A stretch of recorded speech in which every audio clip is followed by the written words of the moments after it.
Assalamualaikum warahmatullahi wabarakatuh. Bismillahirrahmanirrahim. Alhamdulillah wassalatu wassalamu ala Rasulillah wa ala alihi wa sahbihi ajma'in. Rabbi syrah li sadri wa yassir li amri wa hlul 'uqdatan min lisani yafqahu qawli, amma ba'du.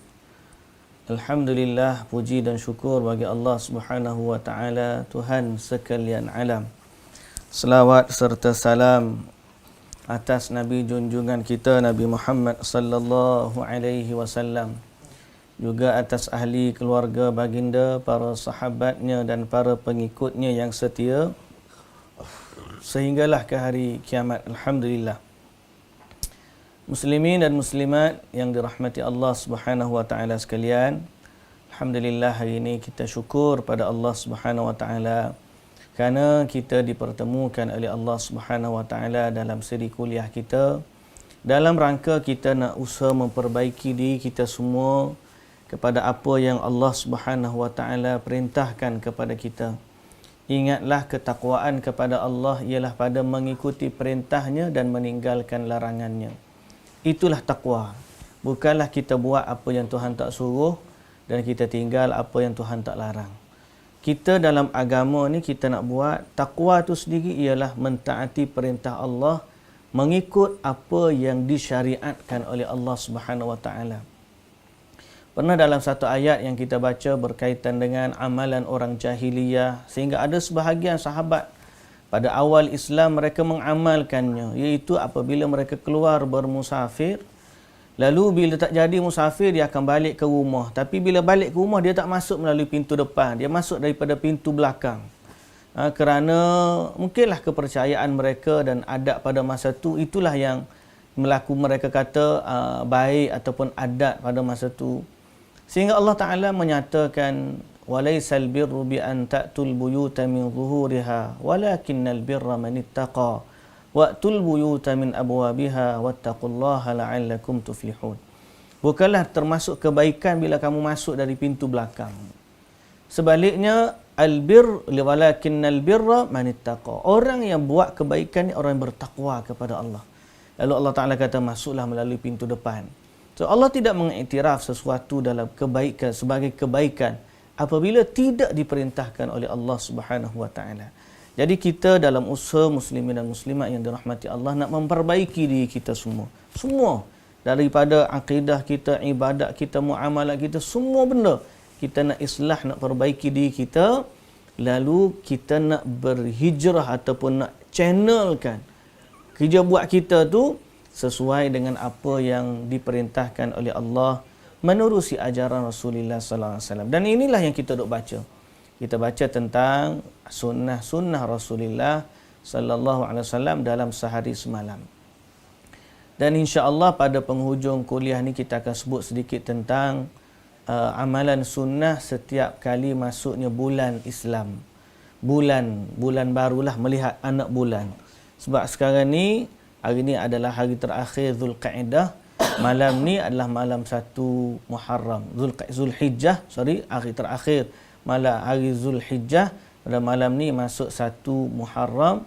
Adalah orang-orang yang berusaha untuk menghidupkan malam ni sebagai satu sambutan tahun baru Islam konon-kononnya. Dan kita nak tahu apakah petunjuk sunnah Nabi dalam perkara tersebut. Jadi sebelum itu kita baca dulu apa yang ada dalam buku kita ni. Muslimin dan muslimat yang dirahmati Allah, kita sambung pada sunnah-sunnah dalam solat. Sunnah dalam solat ni, dalam solat ada beberapa sunnah. Hendaknya orang yang solat berusaha mengamalkannya. Barang siapa yang bertambah amalnya, bertambah pula pahalanya. Lebih utama dan lebih dekat. Dengan sunnah-sunnah ini, seperti inilah dua orang yang salat pada satu masa yang sama dapat berbeza pahalanya dengan perbezaan yang cukup jauh. Kerana yang satu mengerjakan sunnah di samping rukun dan wajib, sementara yang kedua hanya mengerjakan rukun dan wajib-wajibnya sahaja.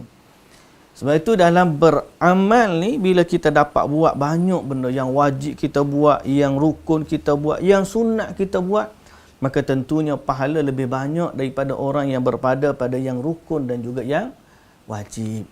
Bila kita tahu, dapat pahala lebih. Dan inilah yang kita nak. Moga-moga Allah Subhanahu Wa Taala memberi kebaikan kepada kita.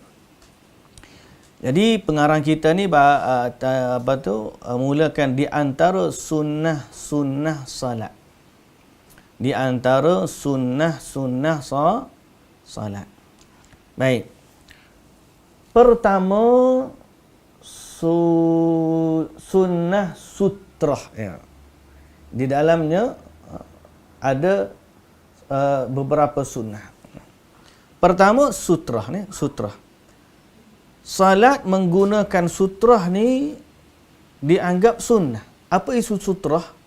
Sutrah ni sesuatu yang kita letak di hadapan kita apabila kita bersalat. Ataupun kita salat di balik dinding atau tiang atau almari atau apa pun yang dianggap penghalang daripada orang yang lalu di depan orang salat.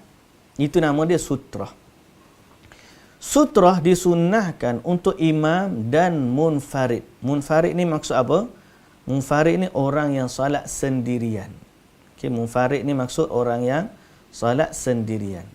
Adapun makmum, maknanya sutrah ni untuk imam. Bila dia jadi imam, belakang dia ada makmum. Siapa yang kena pakai sutrah? Imam. Atau salat sendirian, dia tak ada makmum. Siapa yang kena ambil sutrah? Dia yang salat tu. Adapun makmum, sutrahnya adalah sutrah imam. Jadi maksud apa? Bila kita salat berjamaah, ada imam belakang, ada imam depan, makmum di belakang, sutrah satu je depan imam. Bagi makmum ni, sutrah dia adalah sutrah imam. Jangan lalu depan imam je. Lalu depan makmum tak apa. Itu maksud dia. Kesunahan sutrah ditunjukkan oleh hadis Abi Sa'id Al-Khudri radhiyallahu anhu.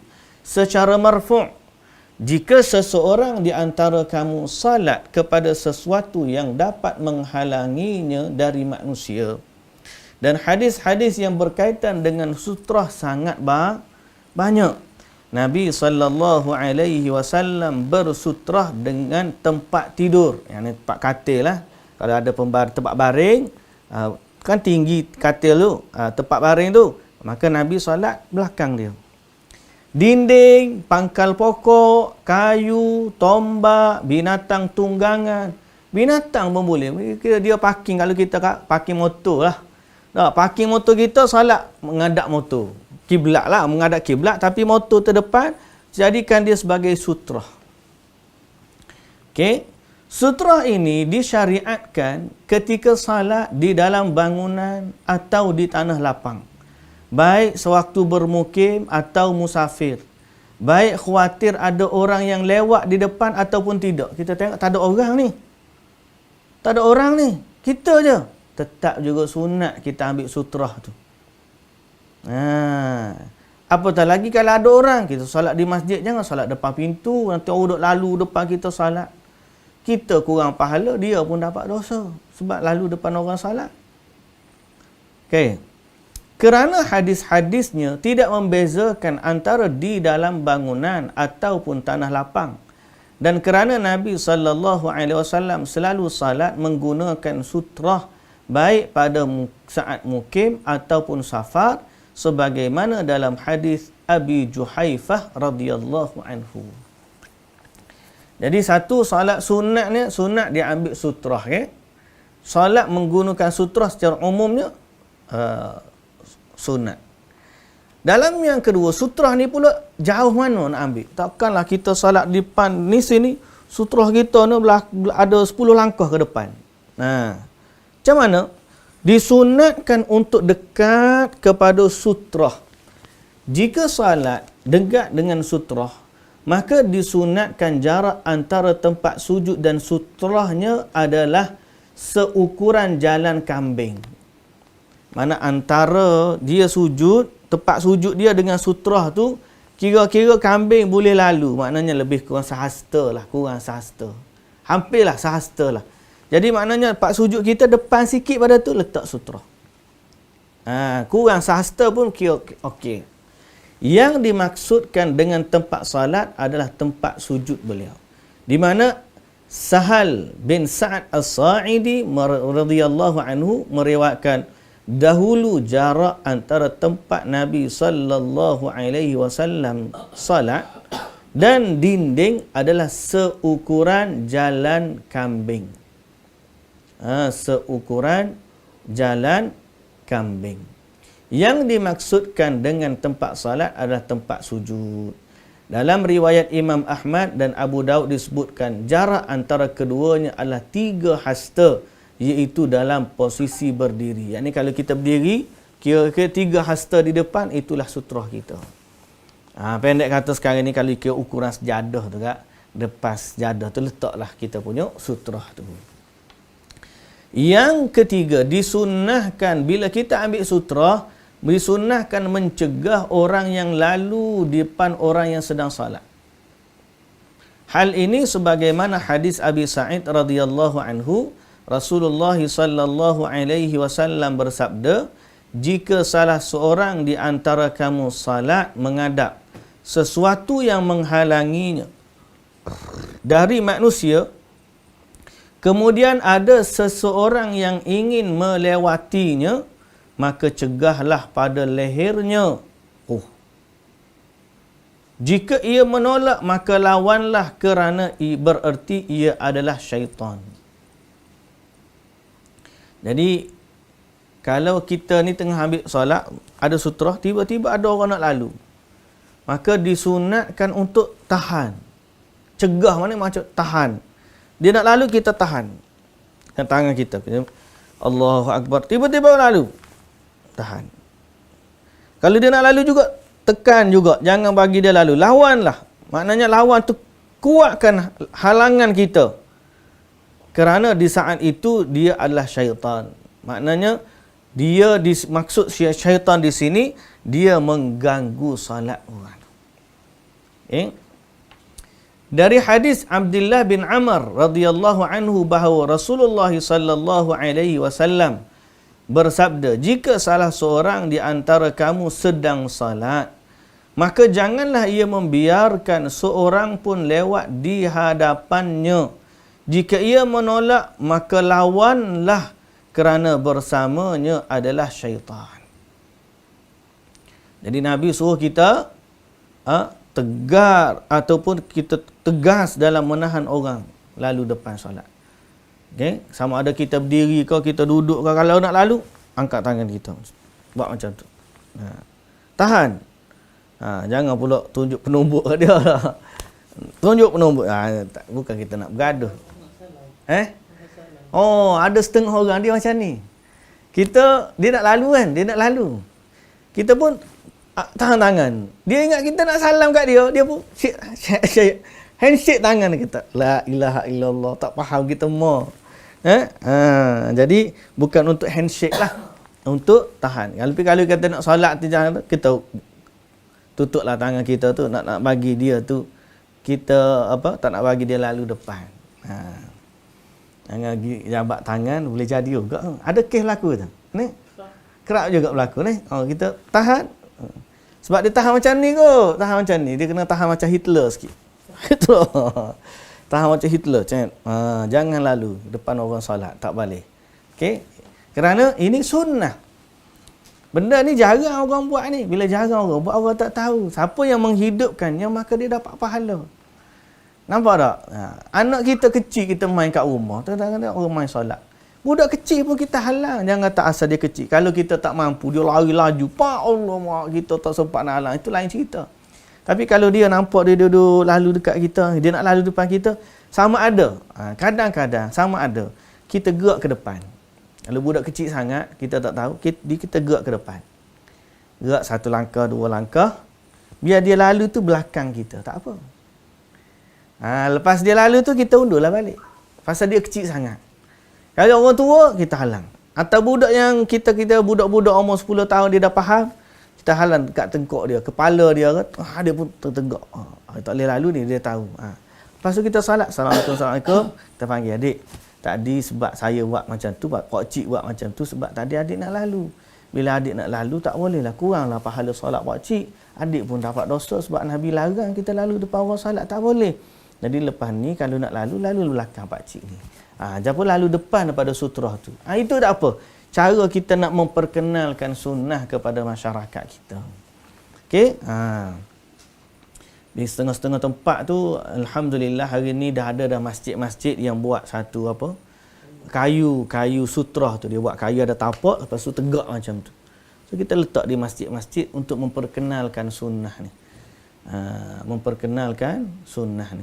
Setengah-setengah masjid ada pun dia tak tahu nak guna macam mana. So kalau boleh kita buat dan kita perkenalkan sunnah tu kepada masyarakat kita semualah. InsyaAllah. Mudah-mudahan Allah bagi rezeki kepada kita dapat hidupkan sunnah Rasulullah sallallahu alaihi wasallam. Baik. Adapun jika yang lewat itu seorang wanita, anjing hitam atau keldai, maka wajib hukumnya untuk mencegahnya kerana menurut pendapat yang paling tepat. Kerana semua itu dapat membatalkan salat sebagaimana dalam hadis Abu Dzar dalam Sahih Muslim, berbeza dengan selainnya. Jadi ada perbahasan kalau anjing hitam atau keldai nak lalu tu lagi-lagi. Atau wanita pun nak lalu lagi-lagi depan orang lelaki lah. Wanita lalu depan lelaki. Kalau sama-sama wanita tu cerita dia lain. Guru kami Ibnu Utsaimin rahimahullah berkata, mungkin juga dapat dikatakan antara yang lewat yang dapat membatalkan salat dan yang tidak membatalkan salat.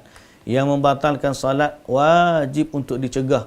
Adapun yang tidak membatalkan salat tidak wajib untuk dicegah kerana maksimalnya hanya akan mengurangi kualiti salat, tidak membatalkannya. Ini berbeza dengan yang membatalkan salat dan merosakkannya. Menggandingkan wanita dengan anjing hitam dan keldai bukan kerana ketiganya memiliki sifat yang sama menurut pendapat yang benar. Masing-masing dari tiga hal itu memiliki sifat yang berbeza. Wanita menjadi fitnah dan dapat mengganggu konsentrasi orang yang sedang salat. Adapun yang lain kerana ia mengandungi najis dan kerana ia adalah syaitan. Nabi SAW bersabda, anjing hitam adalah syaitan. Dan ada juga yang mengatakan selain itu, wallahu alam, Allah memiliki hikmah yang tersembunyi atas hamba-hambanya dan mereka, yakni kita harus tunduk. Okey. Jadi ditegaskan lagi pada tiga perkara. Orang wanita kalau lalu depan lelaki sangat-sangat ditegaskan, jangan lalu depan lelaki. Yang kedua anjing, yang ketiga keldai. Bukanlah sifat ni wanita ni sama status dengan anjing, tak. Tetapi kerana ada unsur yang dalam wanita mengganggu salat lelaki. Sebagaimana anjing tu dia najis. Jadi tu bab lain, ni bab lain. Tapi disunatkan ataupun dianggap wajib halang tu kerana tiga-tiga perkara ni sangat keras atau kuat sifatnya dalam membatalkan kualiti ataupun membatalkan salat seseorang. Baik, yang keempat, ini adalah ketiga tempat yang ditekankan untuk bersiwak.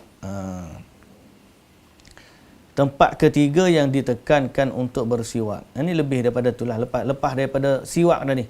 Habis dah bab sutrah. Okey. Hal ini ditunjukkan orang atau oleh hadis Abi Hurairah radhiyallahu anhu, Rasulullah sallallahu alaihi wasallam bersabda, andai tidak memberatkan atas umatku dan atau atas manusia, sungguh aku akan memerintahkan mereka untuk bersiwak bersama setiap salat. Okey, jadi waktu kita nak salat tu kita ambil sutrah. Dan waktu kita nak salat juga kita bersugi. Itu sunnah sebelum daripada salat. Okey, sebab kita kata sini tadi tajuk kita asal sunnah-sunnah dalam salat ataupun sebelum daripada kita salat ni. Okey. Jadi kita ambil sutrah dulu, kemudian kita bersugi. Lepas tu bila kita masuk dalam salat, ketika berdiri pula. Okey. Ketika berdiri kita nak ambil pahala mana? Ada tak perkara sunat? Adalah, banyaklah. Yang pertama, mengangkat tangan saat takbiratul ihram.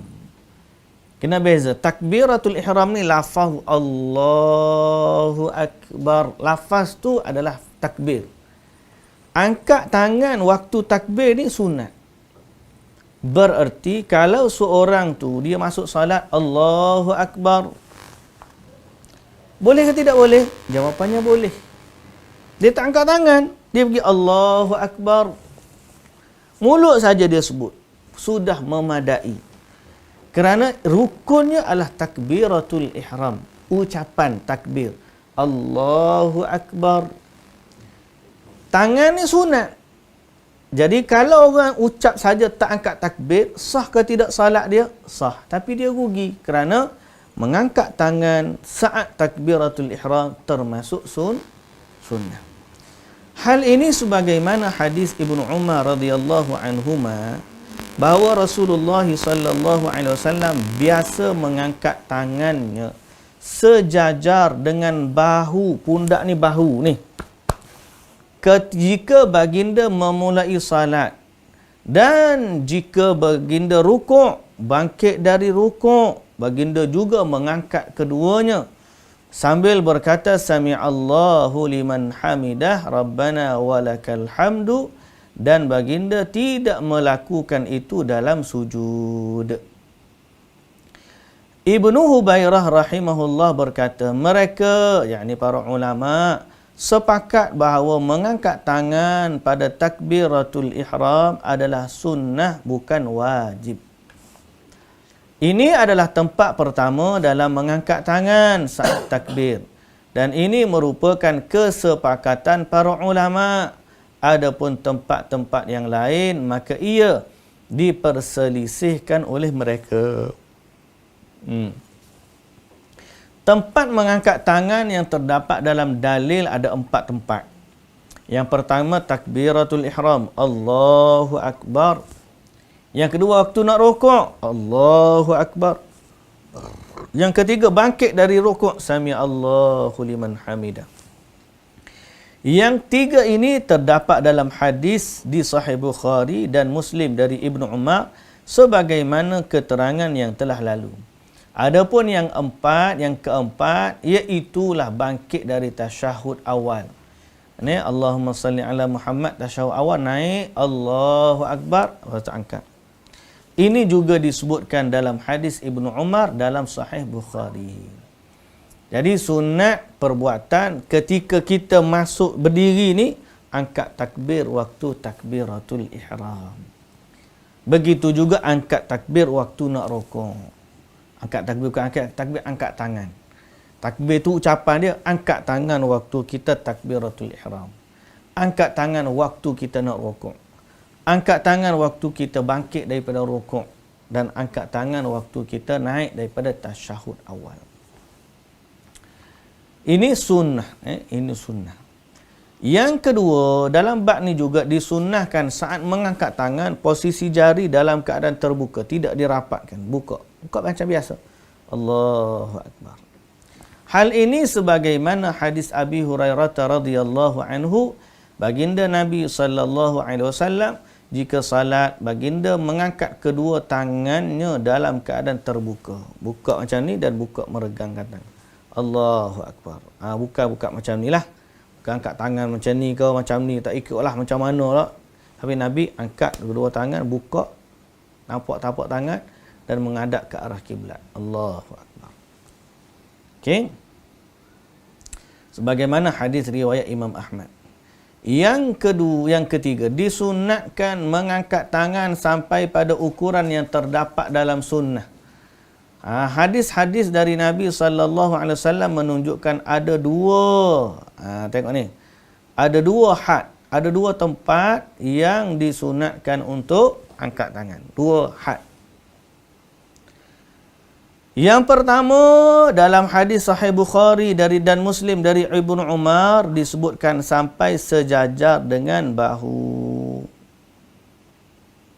Sejajar dengan bahu. Dalam hadis Sahih Muslim pula dari Malik bin Huwairith disebutkan sejajar dengan telinga. So kita tahu ada dua lah. Allahu Akbar sejajar dengan bahu. Allahu Akbar sejajar dengan telinga kita ni, sama dengan telinga. Tapi tak semestinya kena sentuh Oh, nak tahu dah. Sejajar mana sebab? Allahu Akbar. Allahu Akbar. Boleh. Okay? Jadi ini sunnah yang diriwayatkan. Sunnah yang diriwayatkan untuk kita angkat tangan sampai ke tahap mana. Maka orang yang salat hendaknya memvariasikannya. Kadang-kadang dia buat sampai bahu, kadang-kadang dia buat sampai telinga untuk beramal dengan kedua-dua riwayat hadis. Dan inilah metodologi orang yang berpegang pada hadis.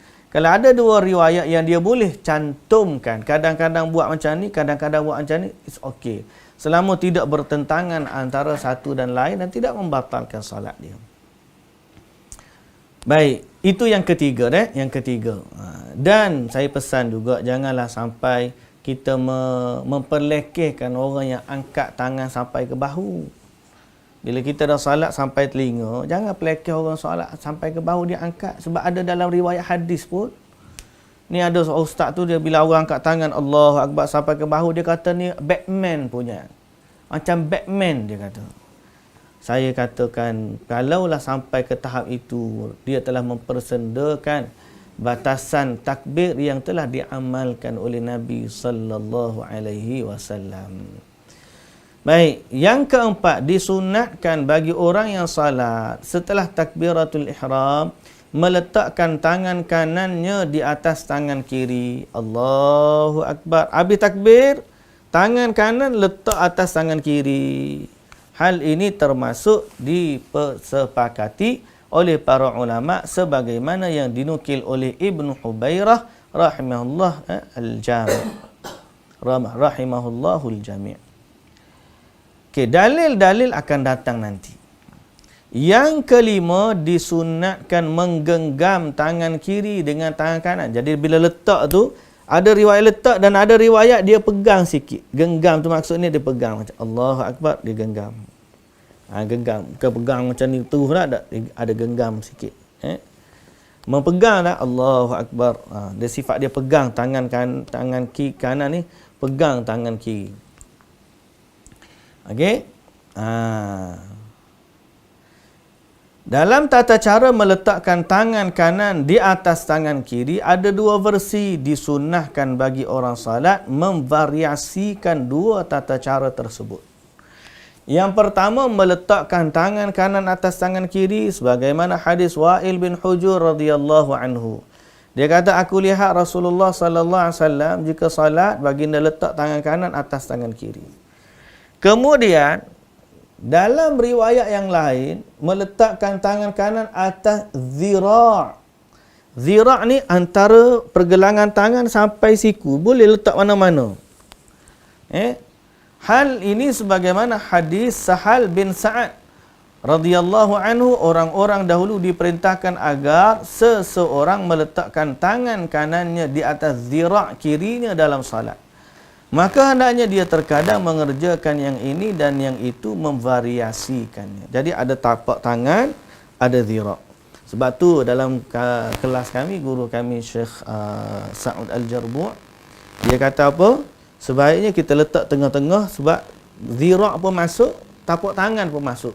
Dua-dua, kan hadis tapak tangan, hadis juga zira'. Ni kalau kita belajar bahasa, sini dipanggil tapak tangan, kaf. Sini dia panggil zira', semua ni. Jadi kalau kita nak, kita letak atas ni. Tapak tangan pun masuk, ni pun masuk. Tapi kalau kita salat, tiba-tiba orang ramai, sampai kita paksa kita rapatkan siku kita ni masuk ke dalam. Masuk, kita boleh masukkan dali pegang sampai sini. Macam tu. Nampak tak? Nampak dalam video ke saya? Nampak kan? Macam tu.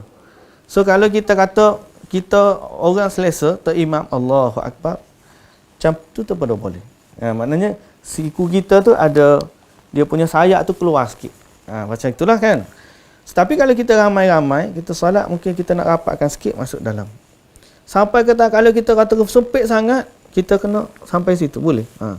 Maknanya bahu kita ni sama, lengan kita sama betul dengan bahu. Macam tu. Boleh kita salat dalam keadaan macam ni. Pasal apa? Ada hadis yang sebut pegang zira'. Zira' ni lah sampai siku ni. Ni zira' kita ni. Jadi ada hadis sebut sini, ada hadis sebut sini. Kalau keadaan biasa kita letak sini, dalam keadaan kita sempit-sempit kita letak sampai sini pun boleh. Macam tu. Okey. Maka dia kata bolehlah kita kadang-kadang kita salat tangan kadang-kadang sini, kadang-kadang sini untuk beramal dengan hadis yang kita baca. Baik, setelah daripada tu selesai Allahu Akbar. Okey, sini disunatkan sebelum baca Fatihah. Fatihah tu rukun kan? Disunatkan untuk membaca doa istiftah. Itu doa sebelum kita mula baca Al-Fatihah. Doa istiftah memiliki beberapa macam, disunatkan untuk memvariasikannya. Terkadang membaca yang ini, terkadang membaca yang lain. Di antara yang terdapat dalam dalil ialah Subhanakallahumma wa bihamdika tabarakasmuka wa ta'ala jadduka wa ta'ala jadduka wa la ilaha ghairuka. Wa ta'ala jadduka wa la ilaha ghairuka. Okey. Maha suci engkau ya Allah, ni jaddu ni. Kita betulkan sini jaddu. So kita letak warna kuning lah, biru lah pun. Wa ta'ala jadduka. Bawah ni pun ada. Wa ta'ala jadduka. Betul ni. Yang ni, yang bawah ni tulisan dia betul. Mana? Tak ada dah.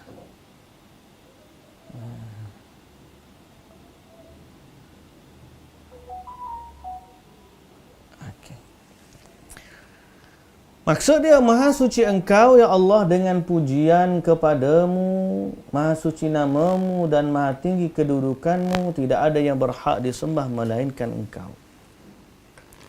Dalam Sahih Muslim disebutkan bahawa Umar radhiyallahu anhu membacanya dengan jahar untuk mengajarkan para sahabat mengenai keutamaannya. Rasulullah sallallahu alaihi wasallam bersabda, aku melihat 12 malaikat berebut mengambil bacaan tersebut untuk membawanya ke atas. Okay, ini hadis riwayat Imam Muslim. Yang kedua, kita juga boleh baca Alhamdulillahi hamdan kathiran tayyiban mubarakan fih. Yang kedua. Yang ketiga, kita juga boleh baca Allahumma ba'id baini wa baina khatayaya kama ba'adta bainal masyriqi wal maghrib. Allahumma naqqini min khatayaya kama yunaqqa ath-thawbul abyadu minad danas. Allahumma ghsilni min khatayaya bil ma'i wath-thalji wal barad.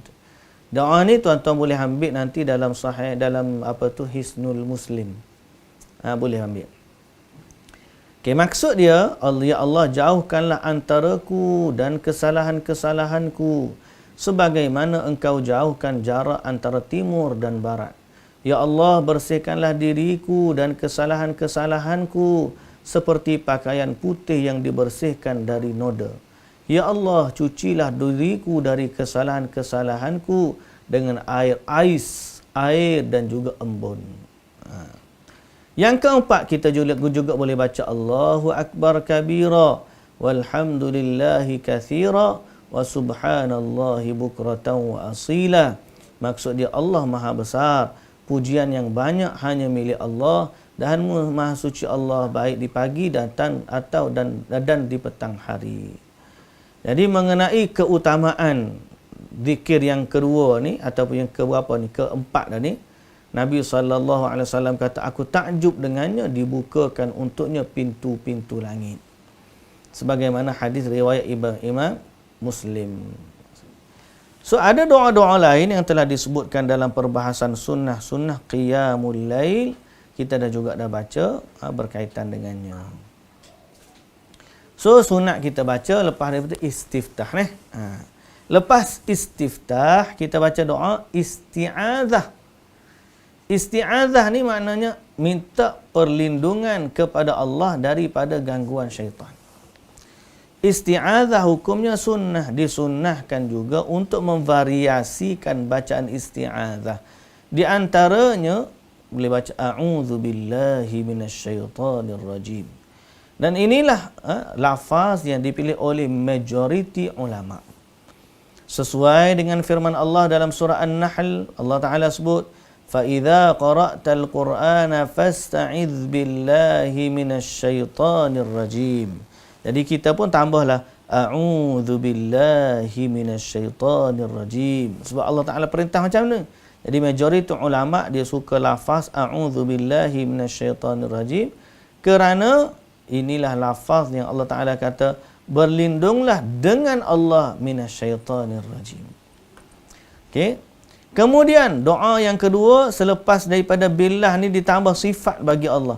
A'udzu billahi samii'il alim minasyaitonir rajim. Sini billah saja, ni billahi samii'il alim. Kedua ni sifat dan nama bagi Allah Subhanahu wa taala. Okay, aku berlindung kepada Allah yang Maha mendengar dan Maha mengetahui dari syaitan yang terkutuk. Perkara ini juga kerana ada sandaran dalam Al-Quran. Allah Ta'ala kata, wa imma yanzaghannaka minasyaitani nazghun fasta'idz billah. Allah Ta'ala kata, berlindunglah dengan Allah. Selepas tu dia kata, innahu huwas sami'ul alim. Kerana sesungguhnya Allah itu Maha mendengar lagi Maha mengetahui. Jadi apabila Allah Ta'ala kata macam ni, yang ni dibawa ke sini. A'udzu billahi samii'il alim minasyaitonir rajim. Jadi dia tak saja tambah, ada asasnya. Jangan kita pula a'udzubillah lain, kita pula reka cipta macam-macam. Ni ulama sebab kenapa sebut ada as-samiul alim? Sebab asalnya ni ayat Quran surah Fussilat ayat 36. Baik, yang ke-8. Yang ke-8 ialah membaca basmalah. Baca bismillah lah. Setelah a'udzu billahi minasyaitonir rajim, kita baca bismillahirrahmanirrahim. Hal ini sebagaimana hadis Nu'aim bin al-Mujmir. Dia kata aku salat di belakang Abi Hurairah radhiyallahu anhu. Beliau membaca bismillahirrahmanirrahim. Kemudian membaca Ummul Quran Al-Fatihah. Kemudian Abu Hurairah radhiyallahu anhu berkata, demi zat yang jiwaku berada di tangannya, sesungguhnya aku adalah orang yang paling mirip salatnya dengan salat Rasulullah sallallahu alaihi wasallam. Okey, aku adalah paling mirip salat dia dengan Rasulullah sallallahu alaihi wasallam. Dan Ad-Darqutni kata ini hadis sahih, seluruh perawinya thiqat.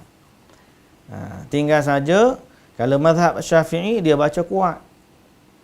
Mazhab Hambali kita tengok muka dia tak baca tu ustaz. Tak, dia baca, cuma dia baca slow. Semua mereka iktiraf sunat baca Al-Fatihah sebelum Fatihah. Cuma dalam mazhab Syafi'i sunat tu dibaca kuat sebagai seperti mana bacaan Alhamdulillahi Rabbil Alamin. Adapun mazhab Hambali atau kita salat di Mekah tu, dia baca juga, cuma dia baca perlahan. Syekh Ayub, Imam Ayub Syekh Ayub dia akan baca kuat sikit supaya orang dengar. Bismillahirrahmanirrahim. Alhamdulillahi Rabbil Alamin. Dia kuat Alhamdulillah. Bismillah tu dia slow sikit, tapi tak juga sampai orang tak dengar. Dia pertengah-pertengahan. Nak sebut bahawa ini adalah perkara sunnah. Baik, muslimin dan muslimat yang dirahmati Allah. Jadi Abu Hurairah kata, akulah orang yang paling mirip salatnya dengan salat Rasulullah sallallahu alaihi wasallam. Dalil yang memalingkan dari wajib adalah Nabi sallallahu alaihi wasallam tidak mengajarkan basmalah kepada orang yang buruk salatnya, namun hanya diajarkan untuk membaca Al-Fatihah sebagaimana dalam hadis Abi Hurairah di dalam Sahih Bukhari dan juga Muslim. Jadi kenapa bismillah tak wajib? Sebab waktu Nabi ajar kepada orang yang rosak solat dia tu, Nabi tak pesan pun supaya baca bismillah. Cuma Nabi sebut baca Al-Fatihah. Jadi para orang yang kata sunatnya bismillah ni berdalilkan hadis tersebut bahawa kalaulah Nabi kata benda ni wajib, nescaya Nabi akan baca. Nabi ajar dia untuk solat baca bismillah dengan kuat ataupun dahulu daripada Al-Fatihah. Tapi sebaliknya Nabi ajar Al-Fatihah terus, maka majoriti ulama di sini memilih untuk kata Bismillahirrahmanirrahim itu sunnah semata-mata, sunnah sahaja. Baik. Yang kesembilan ialah mengucapkan amin bersama imam. Okay, bila kita solat dengan imam, solat kuat, solat jahriyah, so imam baca Fatihah kita dengar, habisnya waladdallin, kita pun sunat untuk kata amin bersama imam. Kerana Nabi SAW ada sebut dari Abi Hurairah radhiyallahu anhu, kata baginda SAW, jika imam mengucapkan amin, maka ucapkanlah olehmu amin juga. Barang siapa yang ucapan aminnya berseiringan dengan ucapan aminnya malaikat, maka akan diampuni dosa-dosanya yang telah lalu. Ucapan amin, yakni takmin, artinya adalah kabulkanlah ya Allah. Di sini saya tertarik nak tambah satu isu di mana ada orang ajar lepas waladdallin, sebelum sebut amin tu doa dulu, doa yang lain. Allahumma ghfirli dhunubi wali walidayya. Dia kata, ya Allah ampunkanlah dosaku dan kedua ibu bapaku. Barulah dia amin. Ya Allah perkenankanlah. Jadi kita nak kata apa? Jawapannya, muslimin dan muslimat yang dirahmati Allah, Nabi dulu tidak mengajarkan kita baca sedemikian. Sebaliknya Nabi kata bila imam kata amin, katalah amin. Nabi tak pernah kata bila imam kata waladdallin amin, bacalah doa dulu sebelum kata amin. Tak ada. Jadi tak perlulah kita amalkan begitu kerana kita bimbang berlakunya tokok tambah terhadap ajaran Nabi kita Muhammad sallallahu alaihi wasallam. Dalil yang ke-10, ke-10 dan terakhir waktu qiyam ni ialah membaca surah selepas Al-Fatihah. Baca surah selepas Al-Fatihah hukumnya sunat pada rakaat pertama dan kedua. Sebagaimana dalam hadis Abi Qatadah radhiyallahu anhu, berkata dalam dua rakaat pertama Nabi SAW biasanya membaca surah Al-Fatihah dan surah, memendekkannya pada rakaat pertama dan memanjangkannya pada rakaat pertama dan memendekkannya pada rakaat yang kedua. Ini sunnah Nabi. Dan Nabi SAW bersabda, tidak ada salat bagi orang yang tidak membaca surah Al-Fatihah, menunjukkan bolehnya membaca surah Al-Fatihah saja. Adapun makmum, tidak dia membaca surah setelah Al-Fatihah, namun cukup mendengarkan bacaan imam. Jadi penulis kita ni juga berpandangan bahawa makmum juga baca Fatihah di belakang imam solat dia. Dia hanya cukup sekadar dia dengar bacaan imam pada surahnya atau pada Fatihah yang awalnya lepas daripada waladdallin amin, maka dia boleh baca masa tu Al-Fatihah dia, dan lepas daripada tu cukuplah dia mendengar bacaan imam sahaja. Kalau ada orang tanya bukankah bacaan bagi imam tu sudah cukup, memang ada pandangan begitu dan berlaku khilaf dia panjang sama ada makmum belakang imam perlu baca ke tak perlu baca. Cuma pandangan yang lebih berhati-hati baca. Baca ni kerana apa? Kerana kita bimbang Nabi SAW kata tidak ada salat bagi orang yang tidak membaca surah Al-Fatihah. Wallahu ta'ala alam. Tapi kalau dia berpegang pada tak pernah baca pun boleh. Kita ambil tengah-tengah. Tak tengah-tengah apa? Bila imam baca jahriyah, dia tak perlu baca. Bila imam baca sirriyah, bila imam sedang solat, dia baca. Dia baca bila dia tak dengar bacaan imam. Itu pertengahan dia lah. Okay? Wallahu ta'ala alam, khilaf tu agak panjang lah. Baik muslimin dan muslimat yang dirahmati Allah. Ibnu Qudamah rahimahullah berkata, kami tidak mengetahui adanya perselisihan di kalangan para ulama dalam masalah disunnahkannya membaca surah setelah Al-Fatihah dalam dua rakaat pertama dalam setiap salat. Jadi ini sunat-sunat yang kita boleh buat waktu kita berqiyam dalam salat, berdiri dalam salat. Adapun seterusnya insya-Allah kita sambung pada pertemuan kita yang akan datang. Saya sebut di awal tadi muslimin dan muslimat, sahabat-sahabat PQDM sekalian. Kita hari ini berada di akhir kita apa tu tanda dulu buku kita ni. Okey.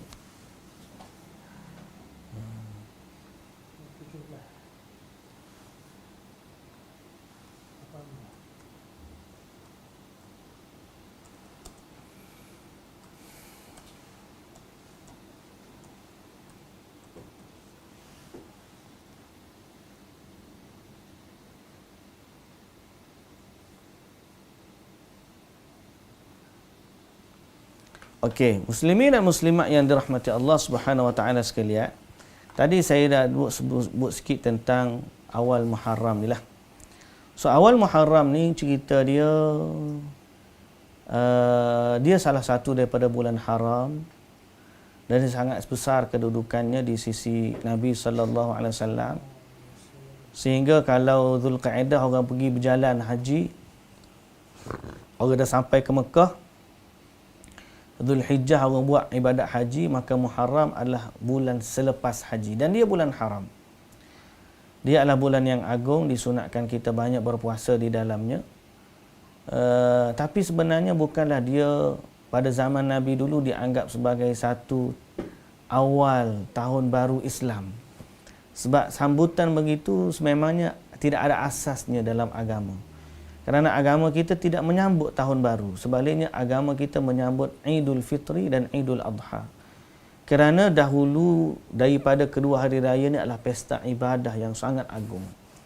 Jadi Islam tidak pernah mengenang tahun baru sebagai satu upacara perayaan bagi umatnya. Pertama. Tapi kerana besarnya kedudukan dia sebagai bulan bulan haram dan juga bulan Muharram, fokus dia berada pada 9 dan 10 Muharram yang disebut sebagai hari Ashura dan Tasu'a. Nabi kita sallallahu alaihi wasallam bila dia sampai ke Madinah, dia tengok orang Yahudi puasa hari 10. Lepas tu Nabi tanya, bila orang bagi tahu Nabi, orang kata Yahudi puasa ni sebab, atau Yahudi jawab sebab hari ni adalah hari Allah selamatkan Nabi Musa daripada Fir'aun, jadi mereka berpuasa mengenangkan hari tersebut. Kata Nabi SAW, nahnu haqqu bi Musa minkum. Kalau ikutkan, kami lebih layak mengikut Nabi Musa daripada kamu. Kami lebih layak dengan Nabi Musa berbanding kamu Yahudi. Sebab kami ikut ajaran Allah sebagaimana Nabi Musa. Sedang Yahudi dah ubah ajaran Allah. Jadi kami lebih utama, maka Nabi SAW berpuasa pada hari 10 Muharram dan Nabi memerintahkan sahabat untuk turut berpuasa. Setelah beberapa ketika Nabi tahu Yahudi ni dia puasa juga hari ke-10 tu. Lalu untuk membezakan diri dengan Yahudi, Nabi kata la in baqitu ila qabilin la asumanna at-tasi'. Kalaulah aku panjang umur sampai tahun depan, aku akan puasa juga 9. Nabi akan puasa 9, para ulama sebut yakni 9 dan 10. 2 hari kerana mengagungkan hari tersebut. Ini fokus Nabi. Nabi mengagungkan bulan Muharram sebab dia bulan haram. Nabi berpuasa pada 10 Muharram kerana hari itu hari yang kebesaran Allah selamatkan Nabi Musa daripada Fir'aun. Dan Nabi menyelisihi Yahudi dengan cara Nabi suka 9 dan juga 10 untuk berbeza dengan Yahudi. Kalau dalam bab ni pun Nabi suka membezakan diri. Macam mana andainya Nabi tengok kita umat Islam ni sambut tahun baru seperti mana Yahudi ataupun Nasrani sambut tahun baru Masihi mereka. Tak ada. Nabi SAW tidak suka kita menyerupai amalan-amalannya orang Yahudi dan Nasrani. Jadi kita ni stick to the apa yang Nabi kita ajar. Yang Nabi kita ajar bukan bulan Muharram je. Setiap kali tengok anak bulan, Nabi akan doa kepada Allah Subhanahu wa taala dengan kebaikan. Allahumma ahillahu alaina bil amni wal iman was salamati wal islam rabbi wa rabbukallah. Hilalu rushdin wa khairin. Itu yang disebut dalam riwayat Imam Tirmizi. So kalau kita boleh baca yang tu, itulah sunnah dia. Kita nak ajak teman-teman, sahabat-sahabat, para jemaah sekalian untuk kita sama berpegang dengan sunnah Nabi dan kita menjadi ejen yang menyebarkan sunnah Nabi sallallahu alaihi wasallam. Jadi saat ini saya minta kalau ada siapa-siapa yang ada doa tu, doa terbitnya anak bulan menandakan awal bulan Islam, sebagaimana yang Nabi sallallahu alaihi wasallam diriwayatkan untuk ada membacanya dalam Sunan At-Tirmizi, dan At-Tirmizi sendiri kata hadisun hasan, walaupun ada beberapa pertikaian, masih lagi pertikaian tidaklah kuat sehingga masih lagi boleh diamalkan dalam bab fadailul a'mal.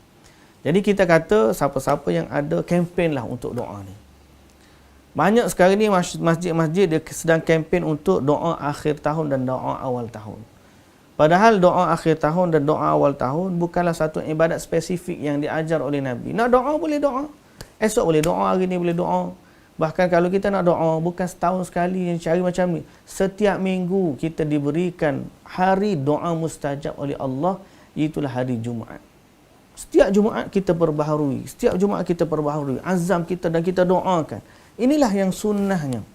Bukan setiap tahun. Sebab tahunan itu bukan cara kita. Untuk tahunan kita ada Idul Fitri, kita ada Idul Adha. Ada pun yang lain-lain tidak termasuk. Anniversary ke, birthday ke, apa ke. Islam tidak mengajar kita macam tu. Islam mengajar kita kalau nak syukur hidup kita setiap hari, alhamdulillahilladzi ahyana ba'dama amatana wa ilaihin nusyur. Setiap minggu kita ada hari Jumaat, hari mustajab doa. Setiap pagi kita ada waktu doa mustajab di sebelum daripada subuh. Dan kita ada hari yang tahunan bersifat doa itu seperti hari Ashura dan juga hari Arafah. Yang fadilat puasanya sangat besar di sisi Allah Subhanahu wa taala. Adapun lain-lain tak termasuklah. Jadi saya nak pesan pada sahabat-sahabat semua, cintailah agama ini dengan acuan dia yang telah datang daripada Nabi sallallahu alaihi wasallam, iaitulah Al-Quran dan juga As-Sunnah. Berpegang teguhlah padanya dan kita pegang sungguh-sungguh, bukan kerana kita tak nak perkara yang baru. Doa tu bagus, tapi kerana nak elak daripada membudayakan sambutan tahun baru Islam. Kita bimbang takut-takut menyerupai orang-orang Yahudi dan Nasrani yang mengagungkan sambutan tahun baru mereka. Islam bergembira bukan dengan tahun baru, sebaliknya dia bergembira dengan amal, bergembira dengan doa, bergembira dengan apa yang ditetapkan oleh Allah Subhanahu wa taala. So kita stick to the sunnah, berpegang teguh dengan sunnah tu. Mudah-mudahan Allah memberikan kebaikan kepada kita semua. Baik sahabat-sahabat PQDM, itulah yang dapat kita kongsikan pada hari ini. Dan saya mengambil kesempatan di hujung ini untuk mengucapkan jutaan dan bilionan terima kasih kepada semua sahabat PQDM yang telah membantu Mak Tafiz Dar Al-Hikmah dalam sumbangan yang lepas.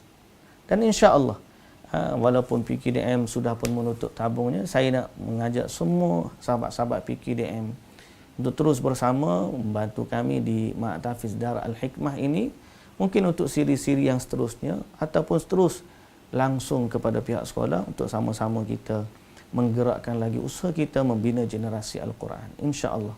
Mudah-mudahan Allah berkati kita semua. Sekali lagi saya ucapkan jutaan terima kasih di atas sumbangan yang telah diberikan. Dan tidak ada yang lebih boleh saya ucapkan daripada bilionan rasa syukur kepada Allah dan ucapan jazakumullahu khairan kepada semua yang telah menyumbang. Semoga Allah menerima sumbangan kita dan Allah berkati usaha kita semua. Apa yang baik dari Allah Subhanahu wa taala, yang kurang, yang lemah daripada kekurangan saya, wallahu taala alam. Subhanakallahumma wa bihamdika asyhadu an la ilaha illa anta astaghfiruka wa atubu ilaik. Aqulu qawli hadza wa astaghfirullahal azim li wa lakum. Wassalamu alaikum warahmatullahi wabarakatuh.